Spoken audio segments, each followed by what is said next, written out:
కాశ్మీర్ లోయ గడ్డకట్టింది. వింటర్లో అతి చల్లటి గాలులతో కూడిన అతి కఠినమైన చిల్లై కలాన్ సీజన్ ప్రారంభం కావడంతో టెంపరేచర్స్ భారీగా పడిపోయాయి. లోయ అంతటా ఫ్రీజింగ్ పాయింట్ కంటే అనేక డిగ్రీలు తక్కువగా ఉష్ణోగ్రతలు నమోదయ్యాయి.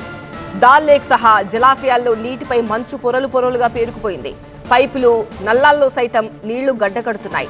శ్రీనగర్లో గత 5 దశాబ్దాల్లో ఇదే అత్యల్ప ఉష్ణోగ్రత అని ఐఎండీ చెప్పింది. ఇక్కడ శుక్రవారం రాత్రి -6.2 డిగ్రీల టెంపరేచర్ నమోదు కాగా శనివారం మరో 2 డిగ్రీలు పడిపోయినట్టు తెలిపింది. దీంతో కాశ్మీర్ వ్యాలీలో శనివారం నుంచి చిల్లై కలాన్ సీజన్ ప్రారంభమైందని వాతావరణ శాఖ ప్రకటించింది. శ్రీనగర్లో చివరిసారిగా 1974లో -10.3 డిగ్రీల టెంపరేచర్ నమోదైందని, ఆ తర్వాత తాజాగా అత్యల్ప ఉష్ణోగ్రతలు రికార్డయ్యాయని వివరించింది.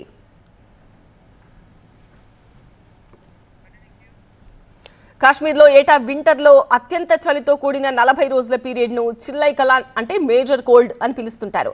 చిల్లై కలాన్ రోజుల్లో టెంపరేచర్లు భారీగా పడిపోయి చలి తీవ్రత గణనీయంగా పెరుగుతుంది. అలాగే మంచు కూడా విపరీతంగా కురుస్తుంది. ఈసారి నిన్న ప్రారంభమైన ఈ సీజన్ వచ్చే ఏడాది జనవరి 31 వరకు కొనసాగనుంది. ఆ తర్వాత 20 రోజుల పాటు చిల్లై ఖుర్ద్ అంటూ స్మాల్ కోల్డ్, అనంతరం 10 రోజుల పాటు చిల్లై బచ్చా అంటే బేబీ కోల్డ్ అనే సీజన్లుంటాయి.